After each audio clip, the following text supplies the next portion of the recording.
Barfi P गए यहाँ बैठे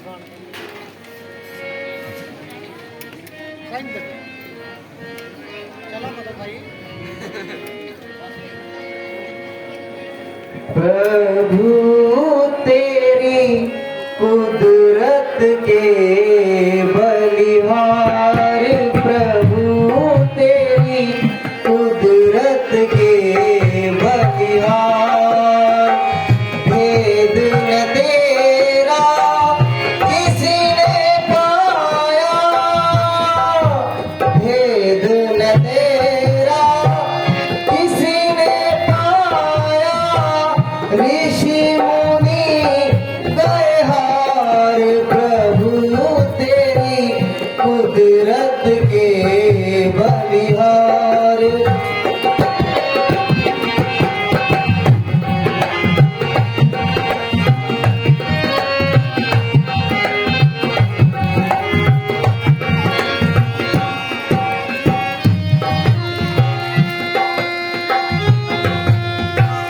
पल में बहते अथाह समुंदर, जिनका पार न पार, पल में ढूंढे मिले न पानी, लीला परंपार, प्रभु तेरी कुदरत के बलिहार, प्रभु तेरी कुदरत के बलिहार।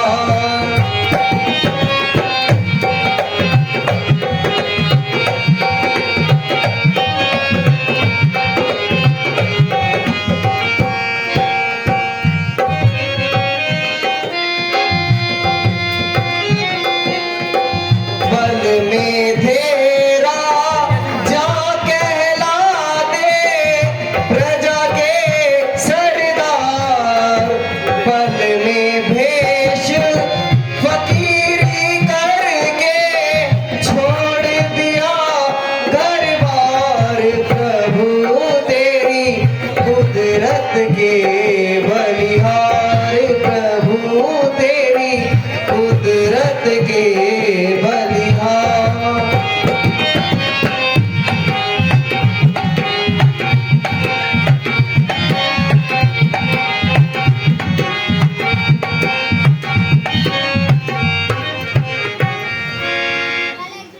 प्रभु तुम धन्य हो, तुम्हारी महिमा का कौन पार पा सकता है।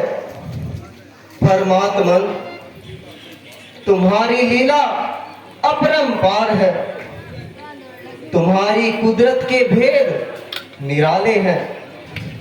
अभी अभी जहां था समंदर लहरें मार रहा था, वहां ढूंढने से भी पानी का घूंट नहीं मिलता। एक घड़ी पहले जहां अनेक प्रकार की पंखुड़ियां अपना अपना रंग दिखा रही थी, वहां पत्ता तक भी दिखाई नहीं देता। एक पल पहले जिनको अपने राज्य का अभिमान था, वो लाखों आदमी आंखों के इशारे पर अपना खून बहाने को तैयार थे। जिनके चरण छूना पृथ्वी भी अपना भाग्य समझती थी, आज रोटी के टुकड़े के लिए दर बदर मारे मारे फिरते हैं। कोई बात तक नहीं पूछता। परमात्मन तुम्हारी गति अपरंपार है। प्रिय जी, मुझे अभी शौक है कि तुम हर समय ठंडी आहें भरती रहती हो और इस प्रकार की बातें करती हो जिससे मुझे अति क्लेश होता है और मेरा दुख विशेष होता है। सीते, मैं पहले ही इन अवस्थाओं को देखकर डरता था और इसलिए बार बार तुम्हें साथ आने को मना करता था। प्रिय जी, तुम्हें रंज में देखकर मेरा दिल व्याकुल होता है। इसलिए बेहतर है कि तुम अब ही अयोध्या को वापस चली जाओ। लक्ष्मण तुम्हारे साथ जाएगा और तुम्हें सुखपूर्वक अयोध्या छोड़ आएगा। नहीं स्वामी जी, मुझे कष्ट का लेश मात्र भी ख्याल नहीं है। केवल माता जी की वृद्ध अवस्था का ख्याल आ गया था। जब आपके चरणों में मेरा निवास है तो संसार के तमाम सुखों की सामग्री मेरे पास है। ईश्वर के वास्ते ऐसा काम न कीजिए और इस दासी को अपने चरणों से अलग करके अलग करने का नाम न लीजिए। लक्ष्मण, आज इस जंगल के जानवर क्यों इस कदर भय खा रहे हैं और ऐसी तेजी से भागे जा रहे हैं? जरा देखो तो इन पर क्या आफत आई जो इन्होंने ऐसी आफत मचाई। जो आज्ञा भैया।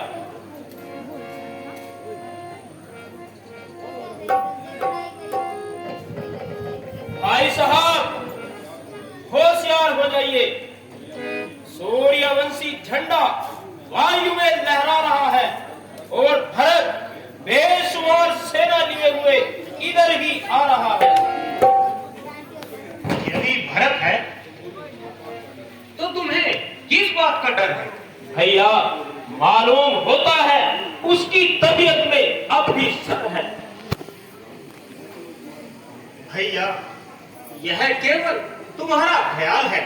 भैया, उधर वह सर पर चढ़ा आ रहा है और इधर आपका ये हाल है।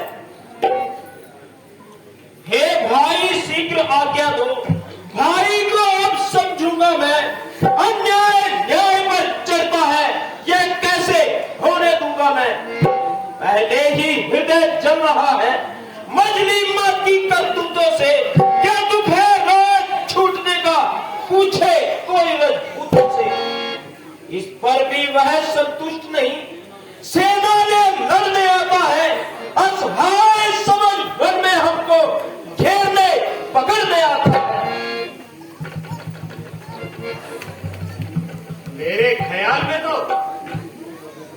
वह किसी बुरे इरादे से नहीं आया। तो इतनी सेना क्या जग मारने को लाया है? श्री राम जय राम जय जय राम। श्री राम जय राम जय जय राम। श्री राम जय राम जय जय राम।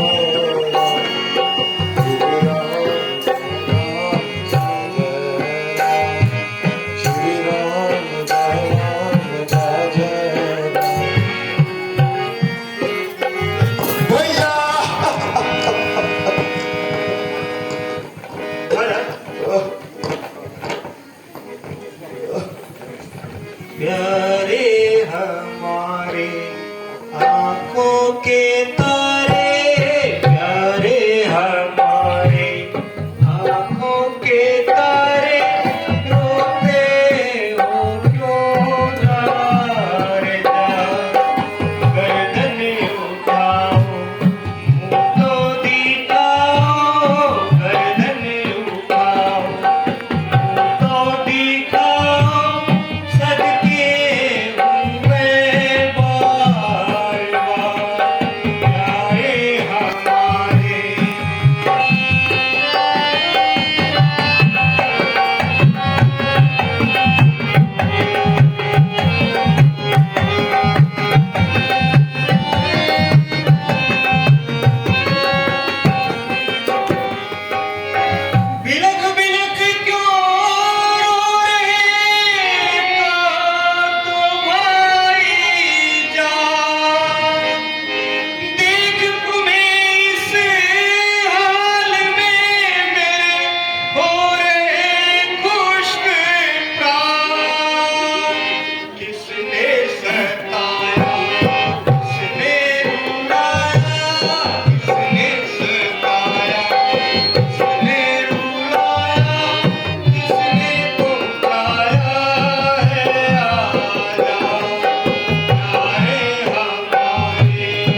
रोते क्यों हो?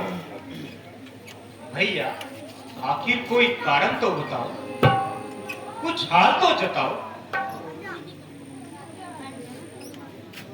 चले आ ए भरत को आप दुनिया दीन से खोके गुजारूं जिंदगी के दिन मैं किसके आश्रय होके।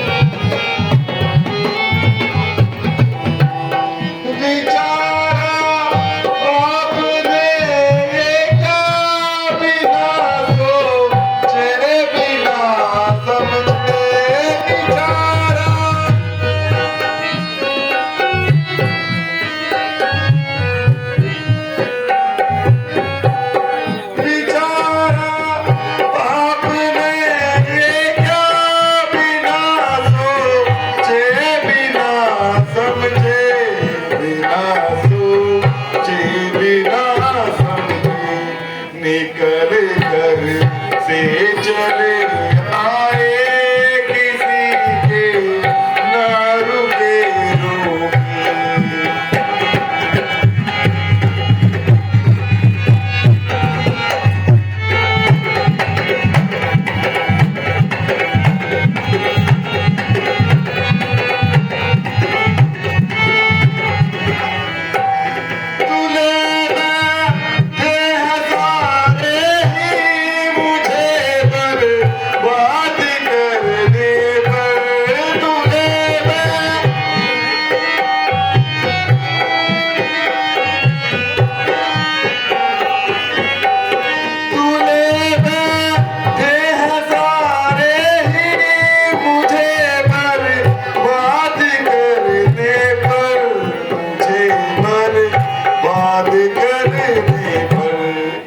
जाने पड़ गई तकदीर पीछे हाथ क्यों धोके।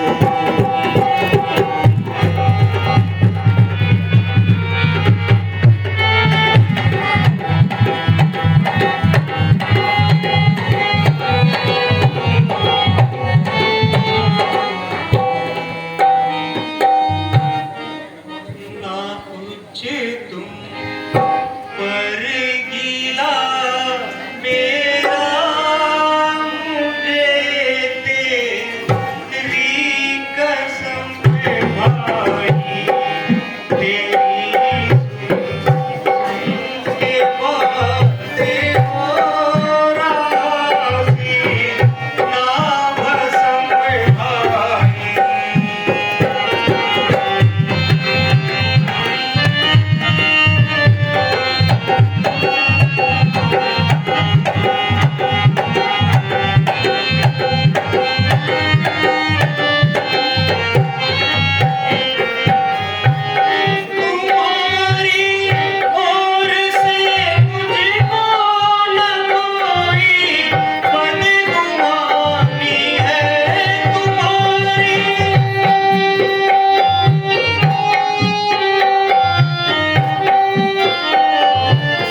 मैं तुमको विश्वास दिलाता हूं कि मुझको न तुम्हारी निस्बत कोई शिकायत है, न माता केकई पर कोई अफसोस है।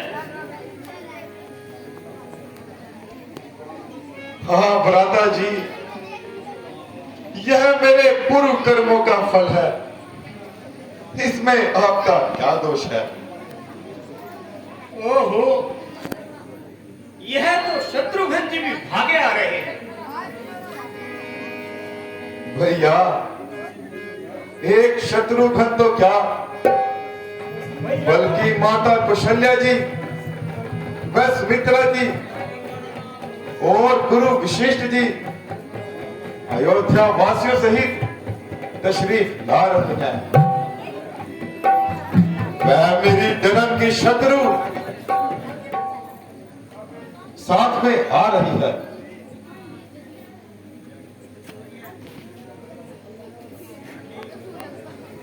भरत जी, खेद है, तुम्हें समस्त कुल को क्लेश देना मंजूर है।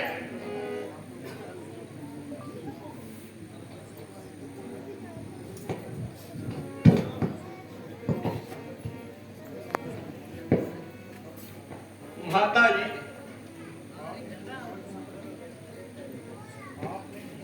आपने इस दुरात सफर की वृथा ही तकलीफ उठाई। मेरी माता, आप बोलती क्यों नहीं? कहिए, तबीयत तो ठीक है? हाँ बेटा, अच्छी हूँ। माता जी, आप अपने दिल में कदाचित किसी प्रकार का ख्याल न करें और बिल्कुल भी अपनी तबीयत पर इस प्रकार मलाल न करें। मैया, यह प्रारब्ध का चक्कर यूं ही सामने आना था, आपको तो यूं ही बहाना था।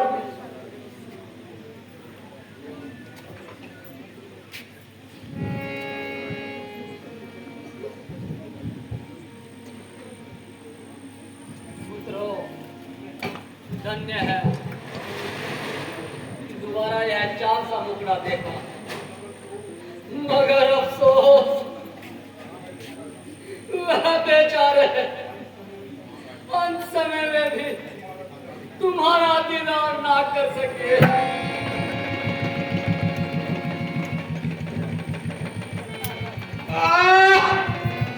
पिताजी,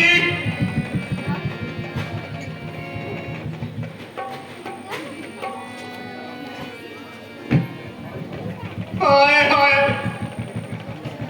ये कैसा शौक हुआ? फिर पिताजी का कब परलोक हुआ? बेटा, इधर तुम मन को बधारे, उधर वह स्वर्ग सिधारे।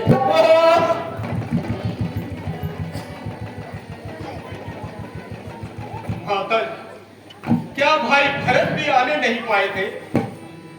नहीं बेटा, वह भी बाद में बुलाए थे। ओह भरत का गिरफ्तार, तुझ पर परमेश्वर की मार,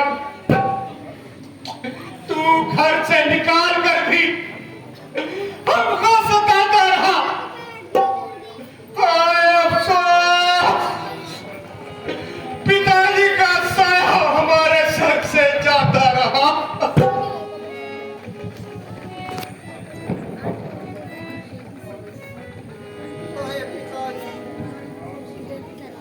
आप सदा के लिए हमसे मुंह मोड़ते, आखिर हमें किसके सहारे छोड़ गए?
महाभारत,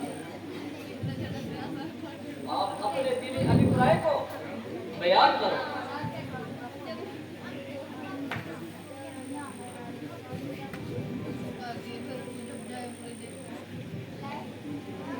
कहूँ क्या दर्द दिल अपना मुसीबत का सताया हूँ, मुसीबत का सताया हूँ।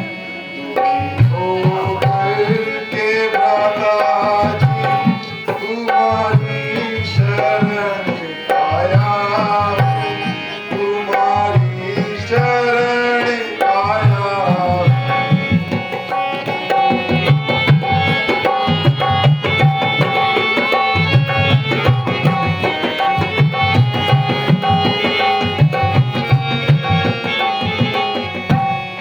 अभी दिन थे भरत के खेलने के, उम्र खाने की।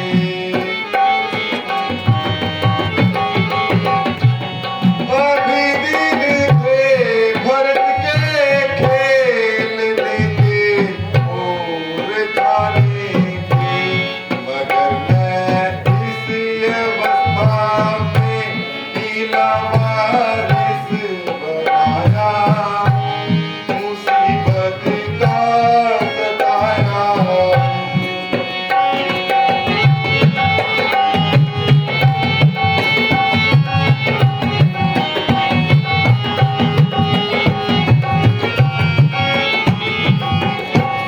चलो वापिस नहीं तो इस जगह ही प्राण दे दूंगा।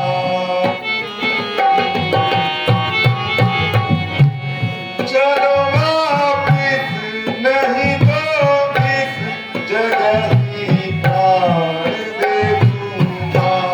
अकेला दर न जाने की कसम खाकर के आया हूँ, तुम्हारी शरण आया हूँ।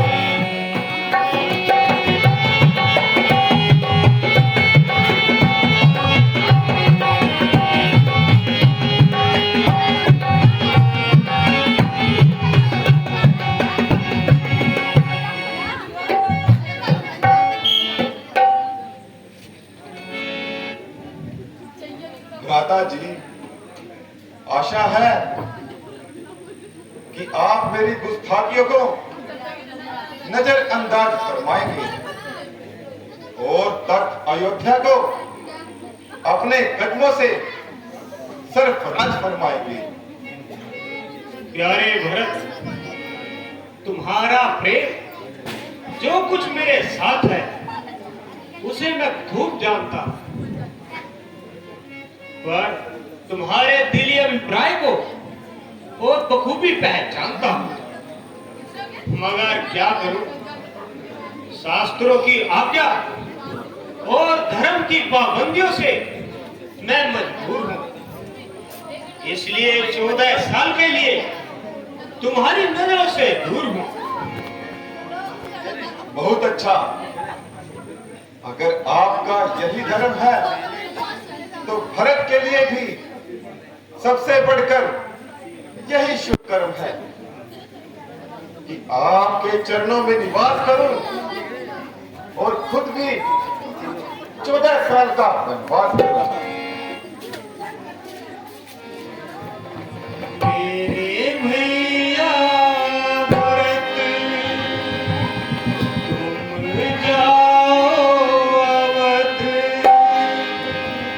मेरे भैया भरत, तुम जाओ अवध।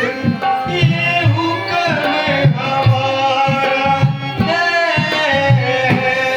भैया जिद में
भैया जिद न करो, भैया जिद न करो, मेरे संग में चलो, वो राज तुम्हारा है, भैया राज तुम्हारा है।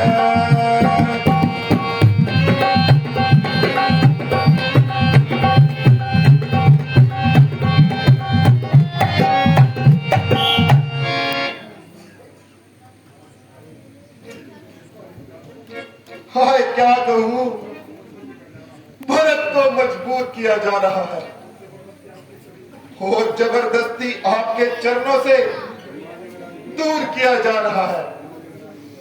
बहुत अच्छा, आप मुझ पर एक कृपा कीजिए कि अपनी चरण पादुका मुझे दे दीजिए, इन्हें अपने साथ ले जाऊंगा और इन्हीं से तख्ते अयोध्या को सजाऊंगा। मगर इस बात का ध्यान रहे, अगर 14 वर्ष से एक दिन भी अधिक लगाएंगे तो भरत को कदाचित जीवित ना पाएंगे।